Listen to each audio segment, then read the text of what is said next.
رحم الله من يقرأ الفاتحة.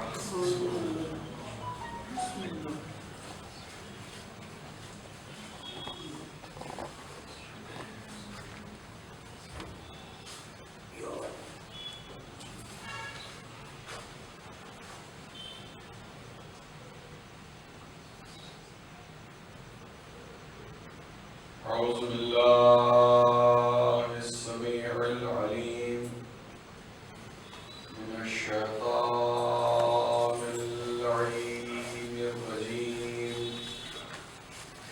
بسم الله الرحمن الرحيم. الحمد لله رب العالمين، والصلاة والسلام على النبي الأمي المكي المدني القرشي الهاشمي البشير النذير السراج المنير الطهر الطاهر الدر الفاخر الرسول المصدق المصطفى الأمجد حبيب إله العالمين بالقاسم محمد. اللهم صل على محمد وآل محمد وعلى أهل بيته الطيبين الطاهرين المعصومين. خصوصا صل وسلم على صاحب دعوة النبوية الصولة الحيدرية العصمة الفاطمية الحلم الحسنية الشجاعة الحسينية العبادة السجادية المعاصر الباقرية الآثار الجعفرية العلوم الكاظمية الحجج الرزمية الجود التقوية النظافة النبوية الغيبة العسكرية الغيبة الإلهية. اللهم صل على محمد وآل محمد. ولعنة الدائمة على أعدائهم وقتلتهم وغاصب حق حقوقهم ومنكر فضائلهم ومصائبهم وولايتهم والمنحرفين عنهم والشاكين فيهم من يومنا هذا إلى قيام يوم الدين. أما بعد، فقد قال الله تبارك وتعالى في كتابه المجيد وفرقانه الحميد. بسم الله الرحمن الرحيم. وسيعلم الذين ظلموا أي منقلب ينقلبون. اللهم صل على محمد وآل محمد. موالیان مولا کائنات، عاشقان حیدر کرار، حبداران و شہدایان عالم ربانی و موحد الاسانی علی ابن ابی طالب علیہ السلام. اللهم صل على محمد وآل محمد. و فرش نشین عرش مقام عزاداران و سلواران سرکار سید الشہداء و شہداء کربلا و اسیران کربلا علیہ السلام. یہ خمسہ مجلس کی مجالس کی یہ پہلی مجلس ہے. حالانکہ مولانا خطیب اہل بیت شاہد رضوی صاحب کو خطاب کرنی تھی، وہ کسی وجہ سے تشریف نہیں لا سکے، تو میرے کرم فرما استاد الشورا شاعر روح حرم جناب اختر علی صاحب نے حکم دیا اور ان کے نور نظر باقر صاحب نے گزارش کی، تو میں اپنی نوکری سمجھتے ہوئے آپ کی خدمت میں حاضر ہوا ہوں۔ ظاہر ہے کہ ربیع الاولیٰ کا مہینہ ہے۔ میں چاہوں گا کہ ایک بات آپ حضرات کی خدمت میں عرض کروں کہ 28 صفر المظفر کے بعد ان ربیع الاول کے ایام کو زیادہ ترجیح دی جاتی ہے، اور ہم 8 ربیع الاول تک کثرت سے مجالس بھی کرتے ہیں اور لباس سیاہ بھی پہنتے ہیں اور غم و الم کی کیفیت بھی رہتی ہے، گریہ وزاری بھی کرتے ہیں۔ یہ کیا خصوصیت ہے؟ ذرا ہمارے نوجوانوں تک، ہمارے بچوں تک یہ پیغام پہنچنا چاہیے کہ ربیع الاول کے مہینے میں ہم کیوں زیادہ غم مناتے ہیں اور ہمارے غم میں کیوں اضافہ ہو جاتا ہے۔ اول تو یہ کہ اسیران کربلا کا قافلہ چوتھے امام علیہ السلام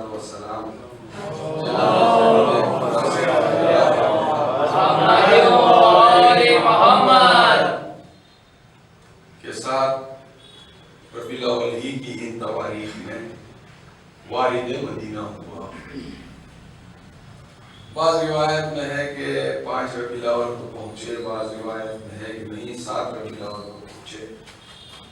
ایک مناسبت ہے، اور اس کے ساتھ ساتھ امام حسن عسکری علیہ السلام کی اللہم صلی علی محمد وآل محمد تاریخ ہے۔ لیکن اس کے ساتھ ساتھ ہم 28 صفر کے بعد ان ربیع الاول کی تاریخوں میں زیادہ غم کیوں مناتے ہیں، اس کا سبب بتاؤں۔ اولاً تو رسول اللہ کے جنازے پہ لوگ نہیں آئے۔ رسول کا جنازہ چھوڑ کر ادھر سقیفہ میں کسی اور کی خلافت کا اعلان ہوا، اور اس مہینے میں سب سے بڑا ظلم یہ ہوا کہ امیر کائنات کی خلافت ظاہری کو چھین لیا گیا۔ ایک ظلم۔ دوسرا ظلم یہ ہوا اس مہینے میں کہ جناب سیدہ کو جو رسول اللہ نے اللہ کے حکم سے فدق حوالے کیا تھا، اس فدق کو چھین لیا گیا۔ یہ دوسرا ظلم۔ تیسرا ظلم یہ ہے کہ اسی مہینے میں جناب سیدہ کے شکم اقدس پر چلتا ہوا دروازہ گرایا گیا، اور انہی تواریخ میں جناب محسن علیہ السلام کی شکم مادر میں شہادت ہوئی۔ ان اسباب کی وجہ سے ہم ربیع الاول کی ان تاریخوں میں کثرت سے مجلسیں بھی برپا کرتے ہیں اور گریہ وزاری کرتے ہیں۔ اور جہاں ربیع الاول کے مہینے میں ہم گریہ وزاری کرتے ہیں، اسی طرح دشمنان اہل بیت سے اظہار بیزاری بھی کرتے ہیں۔ مہینہ ایک ہے، اس مہینے میں ہم غم بھی مناتے ہیں اور ہم خوشی بھی مناتے ہیں، اور جس تاریخ کو چوتھے امام 6 سال کے بعد مسکرائے ہوں، ان کے لبوں پر مسکراہٹ آئی ہے۔ اس لیے 6 سال کے بعد چونکہ ہمارے چوتھے امام مسکرائے تو ہم بھی مسکراتے ہیں۔ اب چوتھے امام کی مسکراہٹ اور ان کی ہنسی کا سبب کون بنا؟ کس کی وجہ سے چوتھے امام مسکرائے اور امامت مسکرائی؟ تاریخ نے لکھا کہ جب ابن زیاد بدنہاد اور عمر صاحب کا سر بھیجا جناب مختار نے، اس وقت چوتھے امام مسکرائے۔ بس آپ سمجھ گئے کہ میری تقریر اور میری مجلس کا موضوع کیا ہے۔ میں اپنی مجلس کا آغاز شاعر کے ایک مصرے سے کرنا چاہتا ہوں۔ ایک مصرع دیا گیا تھا، مختار مسکرائے نہیں کربلا کے بعد۔ یہ سوالیہ مصرع ہے، اس میں کوشچن ہے، مختار مسکرائے نہیں کربلا کے بعد، کیا کبھی بھی مسکرائے نہیں؟ کربلا کے بعد مختار کبھی مسکرائے نہیں؟ اس کا جواب بھی ایک شاعر نے دیا، اب بولیں گے آپ۔ جب تک نہ دے سکے لبے سجاد کو ہنسی، جب تک نہ دے سکے لبے سجاد کو ہنسی، مختار مسکرائے نہیں کربلا کے بعد۔ مختار مسکرائے نہیں کربلا کے بعد۔ اب سنیے کون مختار، اور یوں سنیے کہ بنی امیہ کی حکومتیں ختم ہو گئی، بنی امیہ کی سلطنتیں ختم ہو گئی، بنی امیہ ایسے برباد ہوئے کہ نہ ان کا تخت رہا، نہ تاج رہا، نہ تخت، نہ تاج، نہ دولت، نہ مال و دولت کی بات تو الگ، قبر کا نشان بھی نہیں رہا۔ مختار تیرا کیا کہنا کہ تیرے دل میں حسین کی الفت کتنی تھی کہ بنی امیہ میں ابن زیاد، عمر سعد اور یزید جیسوں کی قبروں کا نشان مل گیا، لیکن تو حسین سے ایسا وابستہ ہو گیا کہ آج تیرا شاندار روضہ کوفے میں موجود ہے، اور صرف روضہ ہی مختار کا موجود نہیں ہے۔ مختار کے روضے کی زیارت کو جائیے گا تو روضے کے اوپر جناب مختار کا تاج بھی رکھا ہوا ہے، اور وہ تاج بتا رہا ہے کہ ابن زیاد ختم ہو گیا، مختار حسین کی وجہ سے آج بھی موجود ہے۔ اسی کے پس منظر میں شاعر نے کہا، شبیر کی الفت کا یہ اعجاز عجب ہے۔ شبیر کی میں مجلس پڑھنے میں کمی نہیں کروں گا، کبھی میں مجمع نہیں دیکھتا۔ شبیر کی الفت کا یہ اعجاز عجب ہے، ہر ذہن پا، ہر دل پا ابھی، ہر ذہن پا، ہر دل پا ابھی راج ہے باقی۔ تم ہار گئے دیکھو امیہ کے غلاموں، تم ہار گئے دیکھو امیہ کے غلاموں، مختار کے روزے پر ابھی تاج ہے باقی، مختار کے روزے پر ابھی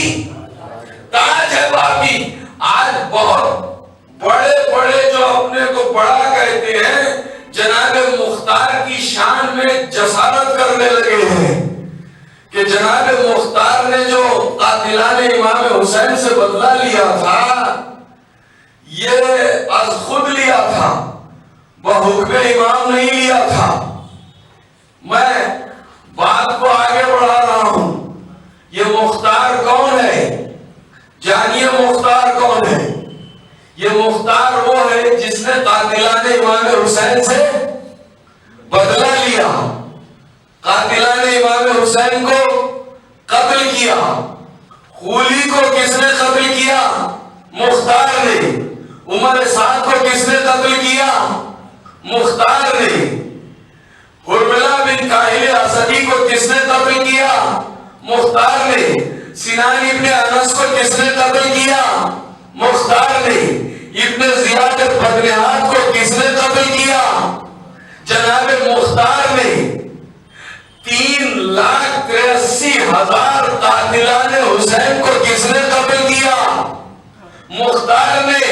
مگر یہ بتائیے کیا یہ صرف جناب مختار کا کارنامہ تھا کہ انہوں نے قاتلان امام حسین سے بدلہ لیا؟ جملہ دے رہا ہوں، یاد رکھیے صرف مختار کا کارنامہ نہیں تھا قاتلان حسین سے بدلہ لینے کے لیے، مختار کی تلوار آگے آگے تھی، دعائے امام سید سجاد پیچھے پیچھے تھی۔ یہ دعائے سید سجاد کا نتیجہ تھا کہ مختار ہر ایک کو قتل کیے جا رہے تھے۔ اور پھر کیا صرف دعا ہی تھی؟ اب جو لوگ جناب مختار کے کارنامے کو مشکوک کر رہے ہیں ان کے لیے ایک چھوٹی سی دلیل دے رہا ہوں، سنیں گے آپ۔ جناب مختار جس گھوڑے پر سوار ہو کر چلے تھے اس گھوڑے کی تعریف مرزا دبیر نے اپنے مرثیے میں کی، شاعر روح عرب کی جانب سے، ان کے نور نظر کی جانب سے مجلس ہے تو سنیے گا۔ جناب مختار کو جو گھوڑا دیا تھا چوتھے امام نے، اس گھوڑے کی تعریف میں 2 مصرے کہے تھے مرزا دبیر نے کہ بیمار کربلا کا وہ اسب سبیح تھا، بیمار کربلا کا وہ اسب سبیح تھا، چلنے میں تیز گام تھا، نبض مسیح تھا، چلنے میں تیز گام تھا، نبض مسیح تھا۔ چوتھے امام نے گھوڑا دیا، امامت کا گھوڑا۔ اب یہ موالیان حیدر کرار کی خدمت میں ایک فکری جملہ پیش کر رہا ہوں اور اصول کے ساتھ پیش کر رہا ہوں۔ یاد رکھیے امام کی سواری پر غیر امام سوار نہیں ہو سکتا، معصوم کی سواری پر غیر معصوم سواری نہیں کر سکتا۔ اب یہ بتائیے کہ یہ جو گھوڑا جناب مختار کو ملا تھا یہ امامت کا گھوڑا تھا، کیا سن رہے ہیں آپ؟ امامت کا گھوڑا تھا، اور مختار نہ نبی ہے نہ امام ہے، مگر امامت کے گھوڑے پر غیر امام سوار نہیں ہو سکتا۔ تو یا تو یہ مانیے کہ مختار کی ذمہ داری امامت اور نبوت کی ذمہ داری سے کم نہیں تھی، یا قاتلان حسین سے بدلہ لینا اتنی اہم ذمہ داری تھی کہ امام نے انہیں گھوڑا بخشا تھا۔ بس اتنا سن لیجئے جناب مختار کے حوالے سے کہ جناب مختار کی شان یہ ہے کہ جناب مختار کو چوتھے امام نے گھوڑا دیا، پیغمبر اسلام نے خط دیا، مولا علی نے تلوار دی، تلوار دے اور پروانہ لکھ کر دے، اسے مختار کہتے ہیں۔ اب اسی کے پس منظر میں مرزا دبیر نے کہا گل شم فتح کا صفت غنچہ کھل گیا،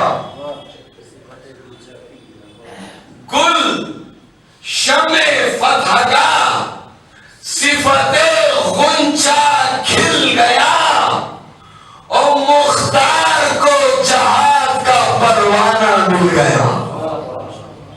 جسے امامت اور رسالت جہاد کا پروانہ دے اسے مختار کہتے ہیں۔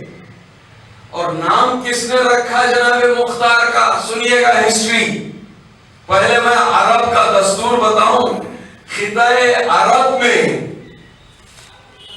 اہل عرب جب بچہ پیدا ہوتا تھا تو اپنے بچوں کے ناموں کو درندے جانوروں اور درندے پرندوں کے نام سے منسوب کرتے تھے۔ کیا سن رہے ہیں آپ؟ کسی کا نام رکھا اسد، کسی کا نام رکھا فہد، کسی کا نام رکھا عقاب، کسی کا نام رکھا ثعبان، یعنی کسی کا نام رکھا چیتا، یعنی فہد کہتے ہیں چیتے کو، کسی کا نام رکھا ثعبان، ثعبان کہتے ہیں اشتہے کو، کسی کا نام عقاب رکھا، ایگل رکھا۔ لیکن کیا کہنا جناب مختار کے ماں باپ کا کہ انہوں نے درندوں کے نام سے منسوب نہیں کیا بلکہ کہا مختار۔ اپنی طرف سے نہیں کہا بلکہ تاریخ نے لکھا کہ جب جناب مختار دنیا میں آئے تھے تو اس وقت وحی ہوئی تھی، جناب دوما کو الہام ہوا تھا کہ اس بچے کا نام مختار رکھنا۔ اور یاد رکھیے تاریخ میں جناب مختار سے پہلے کسی کا نام مختار نہیں تھا۔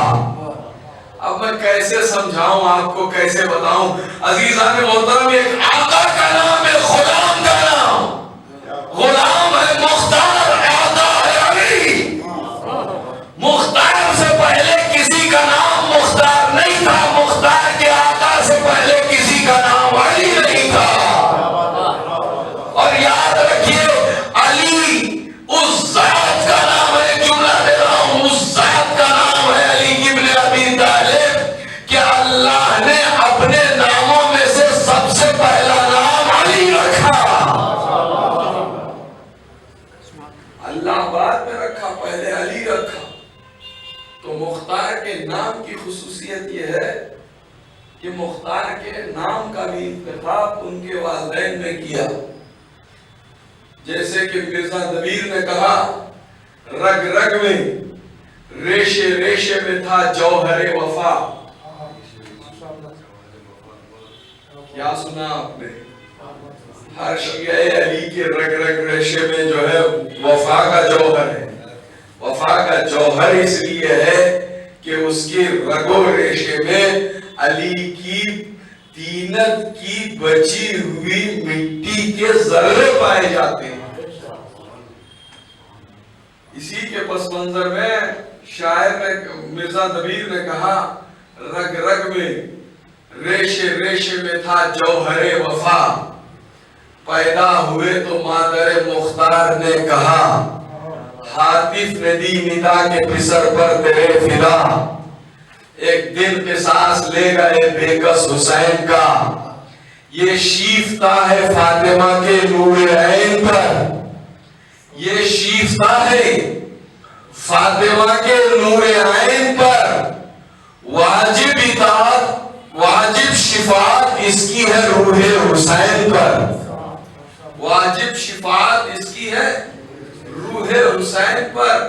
اب مختار کے میں فضائل کو پھیلا کر پیش کروں تو گھنٹے لگ جائیں گے، بس گھنٹوں کے میٹر کو بس اتنا سن لیجئے کہ اگر امام حسن و حسین کو رسول اللہ نے دوش پر بٹھایا تو مولا کائنات نے مختار کو زنوں پر بٹھایا۔ اور تاریخ میں ملتا ہے کہ مدینے کے گلی میں بچے کھیل رہے تھے، مٹی میں بچے کھیلتے ہیں، مختار بھی کھیل رہے تھے، علی نے سب بچوں کو چھوڑ دیا، مختار کو ایک مرتبہ اٹھا لیا اور سینے سے لگا لیا، اور تھوڑی دیر دور تک چلے، اور جب بیٹھے تو تو اصحاب علی نے پوچھا یا علی مدینے میں تو اتنے بچے تھے، آپ نے جو ہے کسی بچے کو نہ اٹھایا، نہ سینے سے لگایا، نہ اس کے گرد صاف کی، اس بچے میں کیا خصوصیت ہے، اس بچے کی کیا شان ہے، اس بچے میں کیا امتیازات پائے جاتے ہیں، اس بچے کے کیا خصوصیات ہیں؟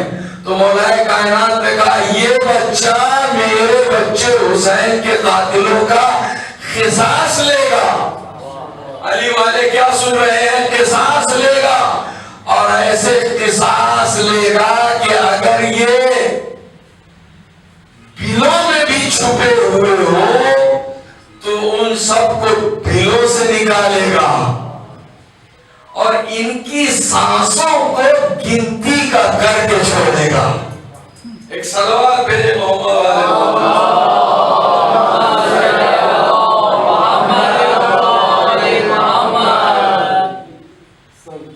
سمجھے آپ؟ مولا کائنات نے اٹھایا کس کو؟ جناب مختار۔ آج میں زیادہ دیر تک نہیں پڑھوں گا، بس دربار ابن زیاد پہ جناب مختار کی حالت، اور پھر مختار کے کارنامے کے سبب 9 ربیع الاول کو چوتھے امام کے گھر کی حالت۔ بس 2 ہی منظر پیش کروں گا اور مجلس کو ختم کروں گا۔ عزیزان محترم، پہلے آپ کو یہ بتا دوں موالیوں کی خدمت میں، جب مختار نے انتخاب لیا اور ابن زیاد کا سر کٹا ہوا آیا، تو جناب مختار نے ایک مرتبہ ابن زیاد کے سر پر اپنا پیر کیا، وہ پیر جس میں نالین تھے، نالین کے ساتھ رکھا اور جملہ کہا۔ یہ موالیان علی کیسے جھومیں گے، یہ مختاری مجمع کیسے جھومے گا، دیکھتا ہوں۔ نالین کو رکھا اس کے سر پر، جوتیوں کو رکھا، اور رکھنے کے بعد کہا دیکھا ابن زیاد کہ تجھے قتل حسین کا مزہ کیسے ملا۔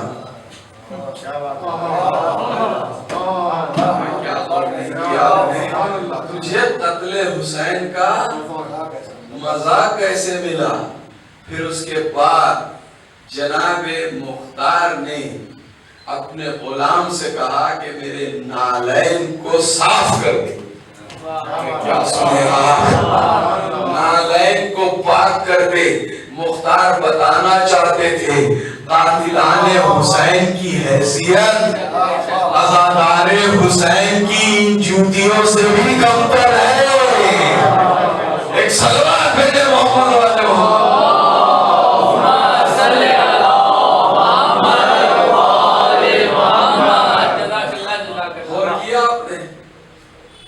اب تاریخ میں ملتا ہے، اب آپ نے سنا ہے کہ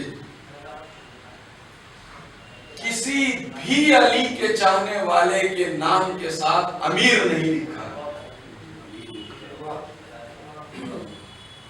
اتنے بڑے بڑے چاہنے والے ہیں، میثم تمار سے لے کر جناب ابو ذر غفاری ہو، جناب سلمان ہو، اس کے بعد اب تک جو میں آپ کی خدمت میں پیش کر رہا ہوں، چاہے آپ آہستہ سنیں یا جذبے سے سنیں، جیسے بھی سنیں، یہ خون جگر ہے جو آپ کی خدمت میں پیش کر رہا ہوں۔ کوئی بھی علی کا چاہنے والا ہو لیکن اس کے ساتھ نام کے ساتھ امیر نہیں ہے، اس کے نام کے ساتھ امیر نہیں ہے، صرف اور صرف مختار کے نام کے ساتھ امیر۔ اب میں کیسے کہوں، موازنہ تو نہیں کر سکتا، یہ امیر یا علی کے نام کے ساتھ ہے یا مختار کے نام کے ساتھ ہے۔ صرف امیر مختار کہہ سکتے، آگے نہیں کہہ سکتے۔ اگر آپ مختار کو بھی امیر المومنین کہیں حرام ہے۔ مختار تو کیا کسی نبی کو علی کے علاوہ امیر المومنین کہنا حرام ہے۔ نبی کو کیا 13 معصومین میں سے کسی معصوم کو علی کے علاوہ امیر المومنین کہنا حرام ہے، سوائے علی کے کوئی امیر المومنین ہو نہیں سکتا۔ بھائی یہ امیر نکلا ہے میرا سے، میرا اسے کہتے ہیں جو 1 کروڑ 60 لاکھ کائناتوں کو رزق تقسیم کرے، چونکہ رزق تقسیم کرنے کی ذمہ داری اللہ کی طرف سے علی کے ہاتھ میں ہے، اس لیے علی کو امیر المومنین کہتے ہیں، چونکہ یہ رازق کائنات ہے، اللہ کی طرف سے رازق کائنات ہے، اس لیے اسے امیر المومنین کہتے ہیں۔ جیسے کہ شاعر نے بھی کہا، جب بھی جو دیتا ہے لا ریب جلی دیتا ہے، خود کبھی اور وسیلے سے کبھی دیتا ہے، مانگ لیتا ہوں تو لے آتا ہے خالق سے، مگر مجھ کو دنیا میں میرا رزق علی دیتا ہے، مجھ کو دنیا میں میرا رزق علی دیتا ہے۔ تو جناب مختار کو کیا کہتے ہیں؟ امیر مختار، امیر مختار۔ یہ لقب کس کا دیا ہوا ہے؟ جو آج تک زندہ ہے۔ اگر مختار نے خود امیر کہلوایا ہوتا تو یہ لقب نہ ہو، یہ امیری کا تمغہ کبھی کا ختم ہو جاتا۔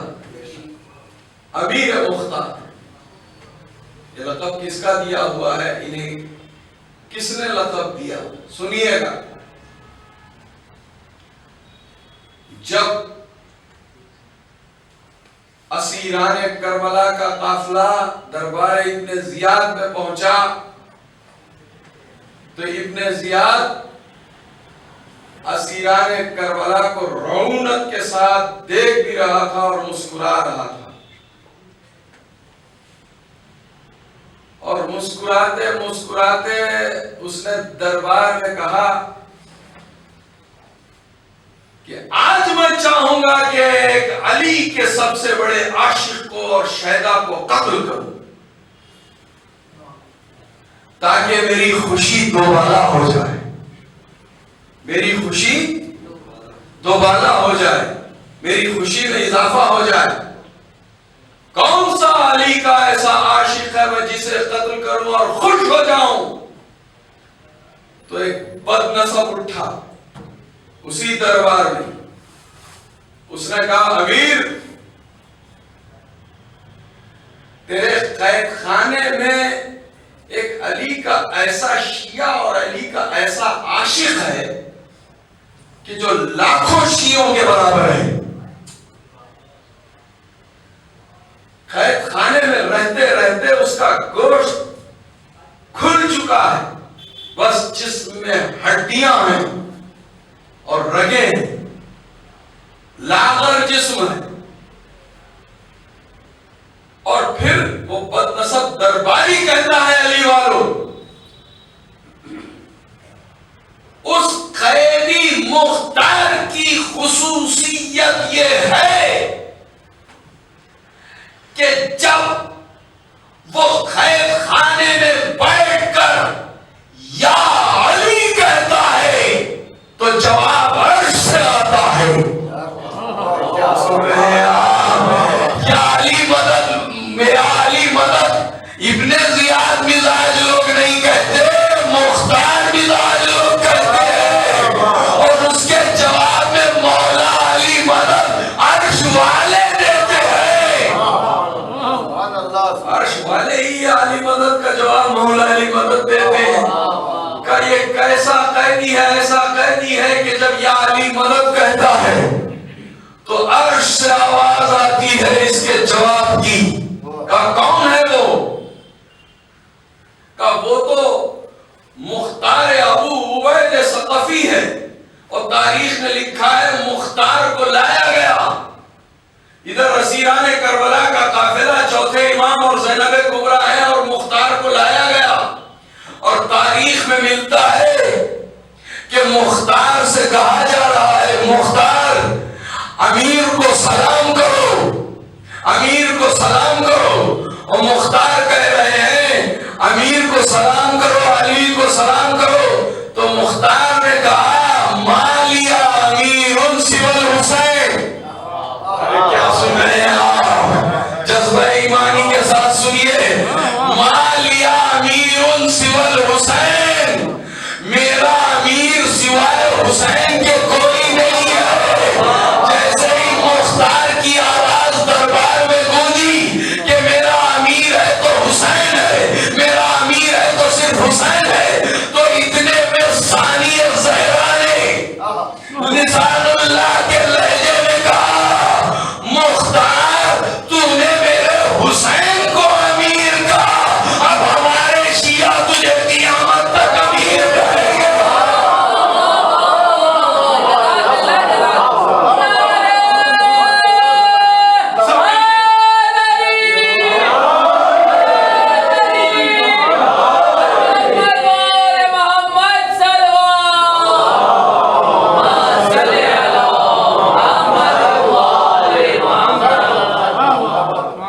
امیر کس نے کہا؟ جناب زینب نے لقب دیا.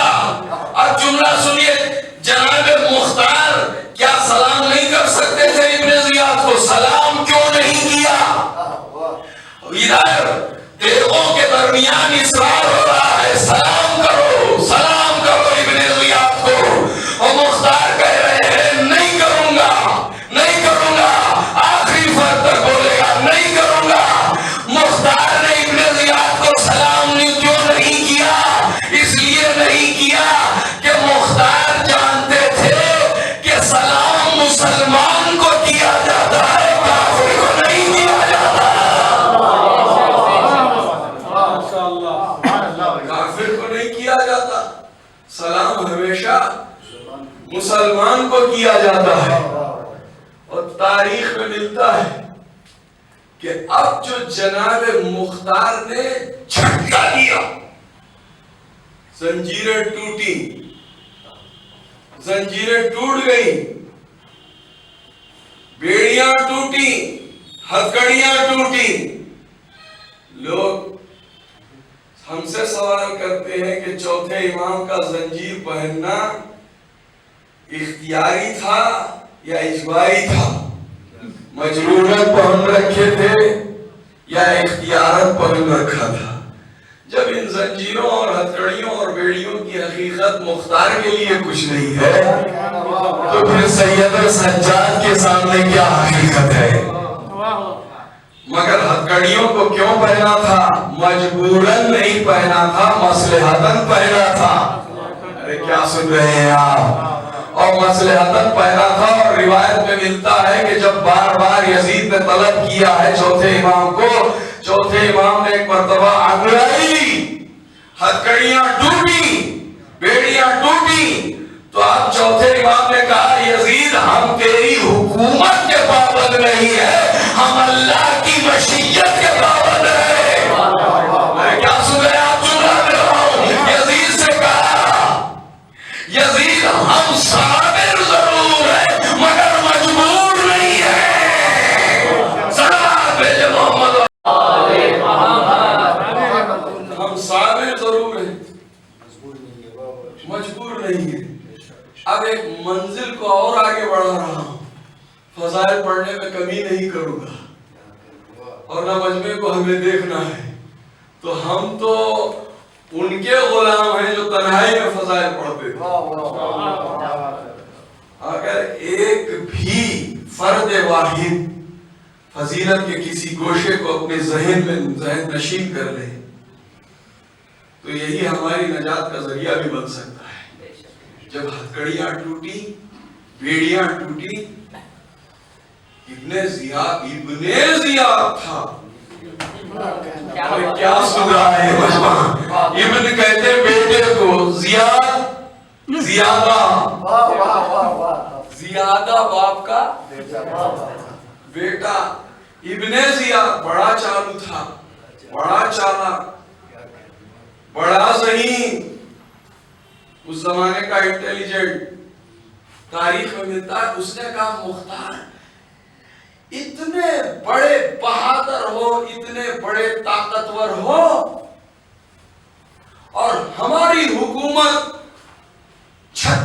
ملکوں میں ہے، کیا تم ہمارے نہیں ہو سکتے؟ تم ہمارے ساتھ ہو جاؤ۔ وہ بہت بڑی بات کر رہا ہوں۔ میں کبھی نہیں دیکھتا مجمع چھوٹا ہے یا بڑا ہے۔ جب 1,24,000 انبیاء کی ارواحیں آ گئی اور 1,60,00,000 کائناتوں کی شہزادی اور ملکہ فاطمہ آ گئی، تو اس سے بڑا مجمع اور کیا ہو سکتا ہے؟ ابن زیاد نے کہا تم ہمارے ساتھ ہو جاؤ۔ مختار کا بھی جواب سنیے، جناب مختار نے کہا ہاں ساتھ ہو جائیں گے۔ ذرا غور کریں آپ، وہ مختار جس نے ہتھکڑیاں بھی پہن لی، زندان میں رہے، اور ابن زیاد سے کہہ رہے ہیں ابن زیاد یقیناً ہم تیرے ساتھ ہو جائیں گے۔ اس نے کہا ساتھ ہو جاؤ گے؟ کہا ہاں ہو جاؤں گا۔ تمہاری شرط کیا ہے؟ ابن زیاد سوچ رہا تھا کہ مختار کسی اسٹیٹ کی گورنری پوچھیں گے، مختار کسی صوبے کی اس لیے کہ لالچ سے ہمارے ساتھ کو لالچ جینا ملک رہ ملے گا، کسی ملک کی گورنری مانگیں گے۔ تاریخ میں ملتا ہے ابن زیاد سوچ رہا تھا کہ جناب مختار ہمارے ساتھ ہونے کے لیے ملک کی گورنری کی شرط رکھیں گے۔ اب ابن زیاد نے کہا مختار تم کس شرط پر ہمارے ساتھ ہو جاؤ گے؟ اب جو مختار نے کہا سنیں گے موالیہ نے علی علی والا ہو تو ایسا ہو جو ایک ہو مگر لاکھوں کے برابر ہو۔ اس نے کہا ساتھ تو ہو جائے گا، تمہاری شرط کیا ہے؟ مختار نے کہا نہ مجھے گورنری چاہیے نہ دولت چاہیے، اے ابن زیاد اگر تو علی ولی اللہ پڑھ لے گا، اگر تو علی ولی اللہ کہہ دے گا تو میں تیرے ساتھ ہو جاؤں گا۔ مختار نے دنیا والوں کو بتلایا دیکھو جو بھی علی ولی اللہ کہے تم اس کے ساتھ ہو جانا۔ عزیزان محترم، یہ وہ ہستیاں ہیں کہ جنہوں نے علی ولی اللہ کو منافقوں کے درمیان پہنچایا، منافقوں کے درمیان پہنچایا۔ اور جب مختار نے یہ شرط رکھی تو تاریخ میں ملتا ہے کہ ابن زیاد نے وہ کارپیٹ بچھایا جس پر جلاد مجرم کو بٹھا کر قتل کیا کرتے تھے، اور کارپیٹ پر بٹھایا گیا ہے اور جلاد تلوار لانے والا ہے، لیکن مختار کا ایمان و ایقان دیکھیں کہ دنیا قتل کے وقت خوف زدہ ہو جاتی ہے، مگر مختار مسکرا رہے ہیں۔ ارے تو میرے قتل کے لیے یہ تو نے فرش بچھایا ہے۔ اور سن ابن زیاد، یاد رکھ میرے آقا علی نے مجھے بتایا ہے کہ جب تک میں 3,83,000 دشمنان اہل بیت کو قتل نہیں کروں گا اس وقت تک میں شہید نہیں ہوں گا۔ توجہ چاہتا ہوں، 3,83,000 مختار نے حکومت کے بعد 3,83,000 دشمنان اہل بیت کو قتل کیا ہے، لیکن حسین نے بھوک کے عالم میں 2,10,000 ظالمین کو ظہر سے عصر تک قتل کیا ہے، اور جناب عباس نے 40,000 سے زیادہ قاتلوں کو بغیر تلوار کے قتل کیا ہے۔ کیا سن رہے ہیں غلامان باب الحوائج؟ 44,000 قاتلوں کو قتل کیا ہے، دشمنوں کو۔ ارے بے اسلحہ اتنوں کو قتل کیا ہے، تو پھر اگر اسلحہ ہوتا بے تیغ اتنوں کو مارا ہے۔ اور پھر جناب علی اکبر کے لیے ملتا ہے کہ 28,000 سے زیادہ دشمنان اہل بیت کو قتل کیا ہے۔ یہی وجہ ہے کہ جب دربار یزید میں قافلہ پہنچا اور یزید نے شمر سے کہا ذرا کربلا کی جنگ کا حال بیان کر. تو شمر نے گھٹا گھٹا کر اس طرح پیش کیا کہ امیر چند لوگ آئے تھے حسین کے ساتھ اور ہم نے حسین کی ساری فوج کو چند ہی گھنٹوں میں قتل کر دیا, حسین کا معاملہ ختم کر دیا. تو اتنے میں علی کی بیٹی اٹھی اور شمر سے کہا, شمر کیا بک رہا ہے, اور چند لمحوں نے تو نے قتل کر دیا. یہ کہہ رہا ہے یاد رکھ تو بھی جانتا ہے اور ہمارے ساتھ بھی جانتا ہے 9 محرم کو جب سارا لشکر آیا تھا تو 9 لاکھ کی تعداد تھی, اور جب 11 محرم کی تاریخ آئی تو میرے بھائی اور عباس نے اتنے مارے تھے. صاحب کبریت احمد نے لکھا, جناب زینب نے کہا میرے بھائی عباس اور حسین نے اتنے قتل کیے کہ تو اور تیرا سردار ہمارے ساتھ انگلیوں میں گن رہا تھا. اور پھر یزید سے مخاطب ہو کر جناب زینب نے کہا تھا, اے یزید تو خوف زدہ بلی کی طرح یہاں دربار میں بیٹھا ہے, ذرا باہر تو نکل کے دے. تیرے 36 ملکوں کا کوئی ایسا گھر نہیں ہے جس گھر کے 2 افراد کو میرے بھائی حسین نے نہ مارے ہوں. اور کیا آپ نے تو عزیزان محترم کتنے قاتل قتل ہو گئے, مگر جناب مختار ہیں کہ فرش پر بیٹھے ہوئے اور ابن زیاد کہہ رہا ہے قتل کرو. جب ابن زیاد نے حکم دیا تو جلاد آگے بڑھا, لیکن اسلحہ خانہ جو ہوتا ہے اس کی چابی گم ہو گئی تھی. وہ مجبور ہو کر آگے بڑھا, کہنے لگا امیر میں اسے قتل نہیں کر سکتا. تو اس نے اپنے ایک اور سپاہی کو حکم دیا, جا مختار کو قتل کر دے. وہ دوڑتا ہوا آیا تو بچھو نے ڈنک مارا, وہیں وہ مر گیا. تیسرا تلوار لے کر آیا تو اس کے پیٹ میں تلوار چبھی اور پشت کے باہر نکلی, وہی مر گیا. تو مختار نے مسکرا کر کہا, جب تیرا سپاہی آیا تھا تو بچھو نے کاٹا تھا, اگر تو آئے گا تو سانپ کاٹے گا. تو اگر آئے گا تو سانپ کاٹے گا. پھر طیش میں آ کر سپاہیوں کو حکم دیا, سپاہی آگے بڑھے لیکن آپس میں لڑ بھی خود گر گئے. تو جناب مختار نے کہا, سن یہ ابن زیاد, مرد عورت ہو سکتی ہے, عورت مرد ہو سکتا ہے, مشرق مغرب ہو سکتا ہے, مغرب مشرق ہو سکتا ہے, سورج میں اندھیرا ہو سکتا ہے, چاند میں اندھیرا ہو سکتا ہے, لیکن یاد رکھ میرے آقا علی کا قول کبھی جھوٹا نہیں ہو سکتا.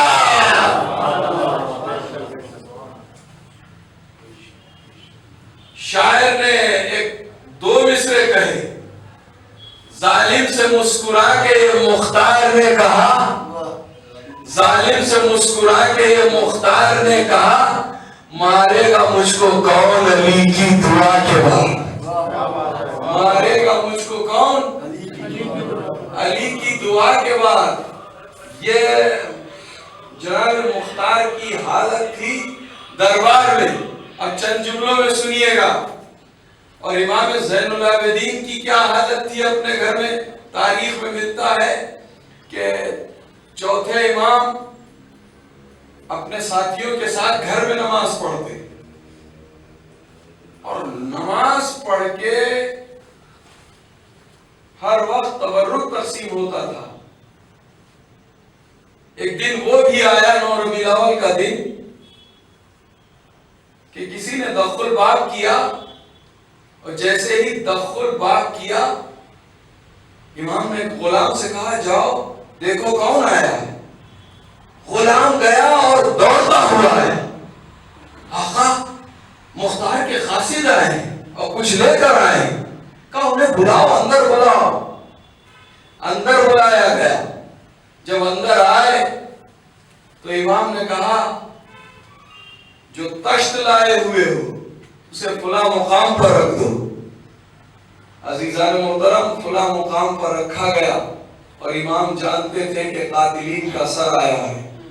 تو جیسے ہی تشت میں سر آئے دشمنوں کے تو چوتھے امام نے شکر کا طویل سجدہ کیا. اب میں کیسے بتاؤں؟ امام نے سجدے کی معراج کو بتایا کہ سجدے کی معراج کیا ہے. یعنی جب بھی کسی قاتل کا سر آئے، دشمنان اہل بیت کے قاتلین کا سر آئے تو سجدہ کرو. بس میں نے مکمل کر دی مجلس کو. اب جو سرپوش سے سر کو ہٹایا تو اب امام مسکرائے. کیوں؟ اس لیے کہ قاتلان امام حسین کے سر اس میں موجود تھے. خولی کا سر، ابن زیاد کا سر، عمر صاحب کا سر، یہ سارے سر اس میں موجود تھے. اب امام مسکرائے. اور روایت میں ملتا ہے کہ امام کا دستور تھا کہ امام مٹھائی تقسیم کرتے تھے، میٹھا تقسیم کرتے تھے. ایک مجھ جیسے میٹھے پسند نے کہا مولا کیا آپ مجھے میٹھا نہیں کھلائیں گے، شیرینی نہیں دیں گے؟ جو جملہ چوتھے امام نے کہا اس جملے پر آپ انشاءاللہ نہیں بیٹھیں گے زمین پر. چوتھے امام نے کہا تو مجھ سے شیرینی طلب کر رہا ہے، مجھے یہ بتا کیا اس حسین منظر سے بھی بڑھ کر کوئی شیرینی اور مٹھائی ہے؟ اور وہ حسین منظر کیا تھا؟ قاتلان امام حسین کے سر تھے. چونکہ چوتھے امام مسکرائے، چوتھے امام خوش ہوئے، اسی لیے ہم بھی خوشیاں مناتے ہیں. اور مختار کے حوالے سے چوتھے امام نے ایک جملہ کہا. مختار اس ذات کو کہتے ہیں جس نے ہمارے سینوں کو، صدور کو شفا بخشی. مختار کے ذریعے سے ہمارے سینوں کو شفا ملی. کیا سن رہے ہیں آپ؟ ہمارے سینوں کو شفا ملی. ارے معصوم کون ہے؟ جن کے قدموں کو نہیں، امام اسے کہتے ہیں جن کے قدموں کے نالین کو اگر مٹی بوسا دے دے تو وہ خاک شفا بن جاتی ہے. جن کے نالین کی مٹی خاک شفا ہو وہ امام کہہ رہا ہے کہ مختار اس ذات کا نام ہے کہ جس نے ہم اہل بیت کے سینوں کو شفا بخشی. تو کیا مقام ہوگا جناب مختار کا، کیا منزلت ہوگی جناب مختار کی. یہی وجہ ہے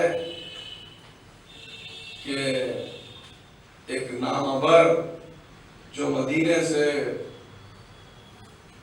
کوفہ پہنچا، جب کوفہ پہنچا مختار کے پاس تو مختار نے چوتھے امام کے حوالے سے پوچھا کہ ہمارے چوتھے امام کا کیا حال ہے. تو ایک مرتبہ اس نامور نے کہا کہ کیا ابھی تک ہرملہ گرفتار نہیں ہوا؟ مختار نے پوچھا آخر چوتھے امام نے ان تمام قاتلوں میں ہرملہ کا نام کیوں لیا؟ تو اس نے کہا میں امام کی خدمت میں حاضر تھا اور میں نے پوچھا مولا آپ نے کسی قاتل کا نام نہیں لیا مگر ہرملہ کا کیوں نام لیا؟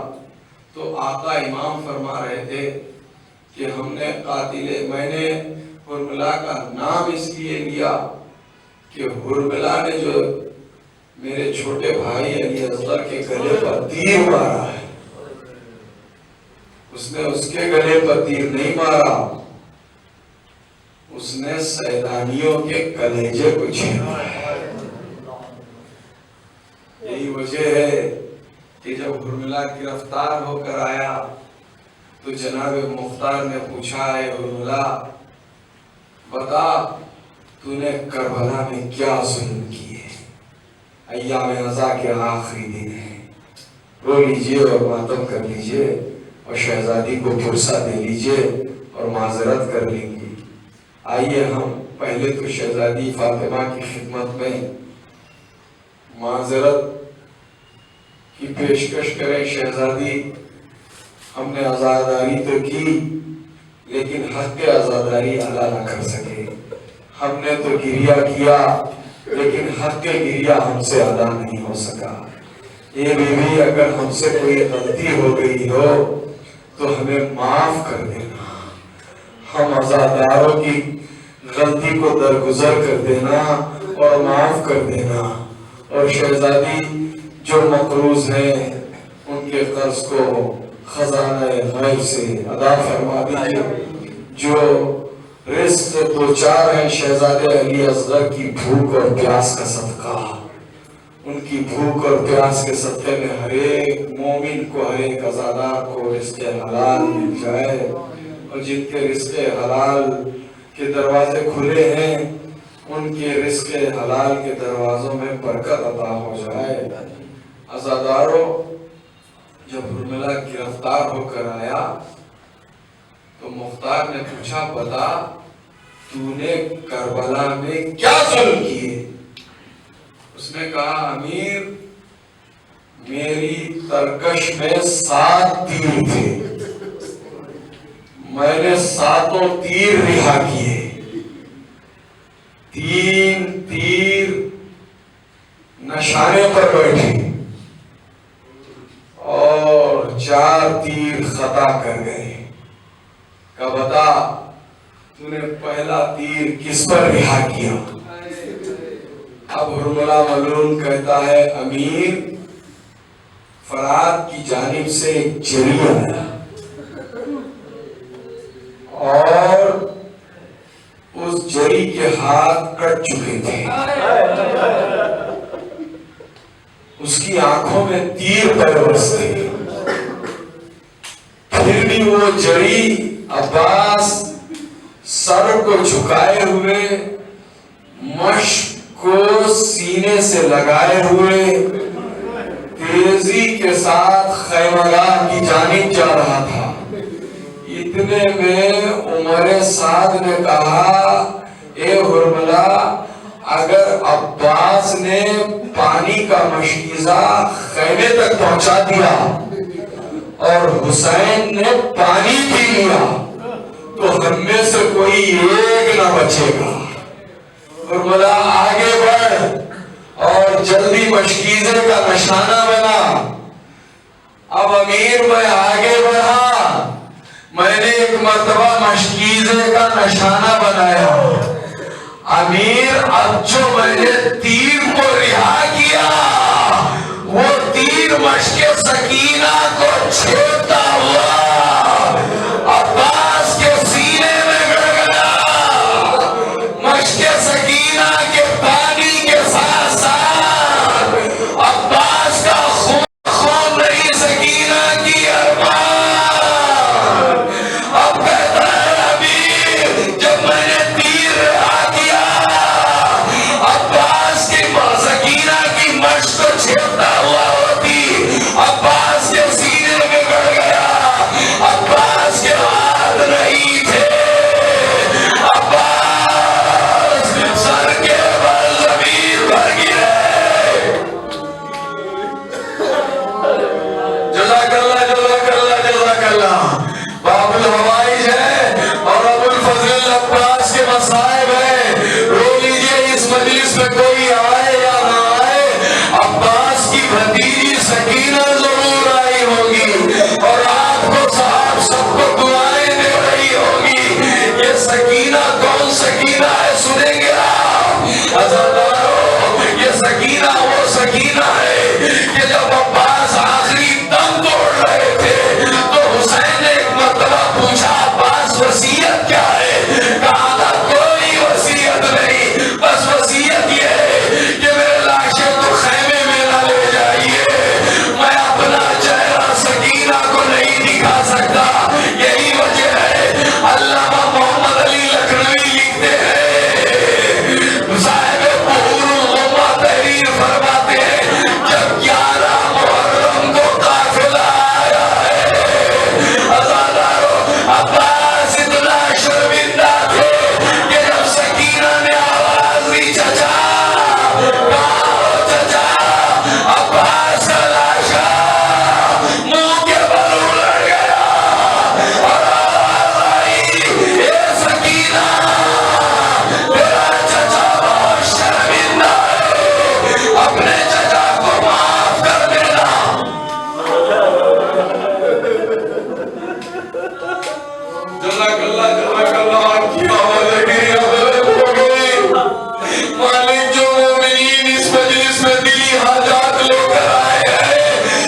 کہا امیر حسین ایک بچے کو لے کر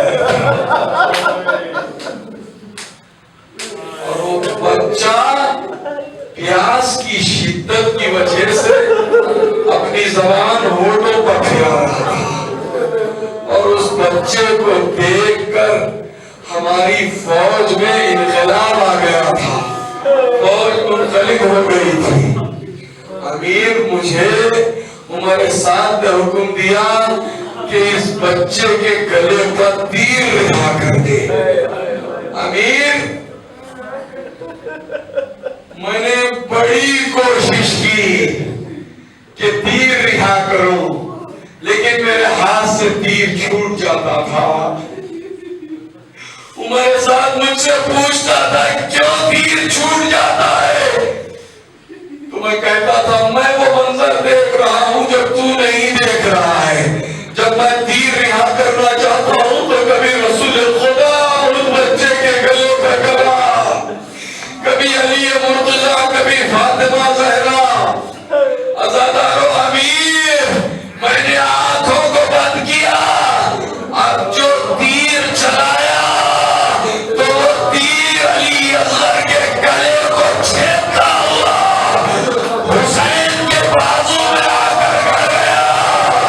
عزادارو تیر بڑا تھا، اصغر کا لاشا بہت چھوٹا تھا۔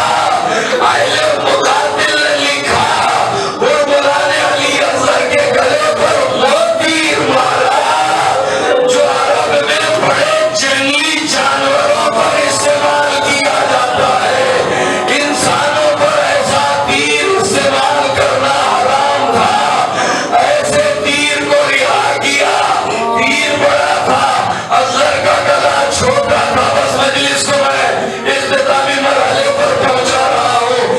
حسین نے اپنا ہاتھ کیوں رکھ دیا؟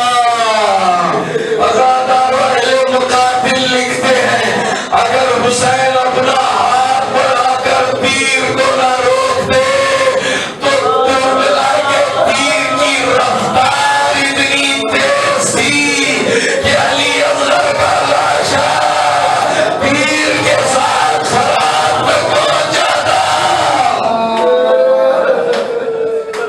جزاک اللہ، جزاک اللہ۔ بس مجلس ختم ہو گئی۔ عزادارو کہا اے ظالم تو نے تیسرا تیر کس پر رہا کیا؟ کہا امیر میں بتا نہیں سکتا میں نے کیا ظلم کیا، بس اتنا سن لے امیر حسین اکیلے تھے، تنہا تھے، کوئی پتھر پر پتھر مار رہا تھا، کوئی نیزے پر نیزہ مار رہا تھا، کسی نے پیشانی پر پتھر مارا، کسی نے آپ کے شانوں پشانے پر تلوار ماری، اور امیر اتنے تیروں کے باوجود حسین کے پیر رکابوں سے نہیں چھوٹ رہے تھے۔ اب جو میں آگے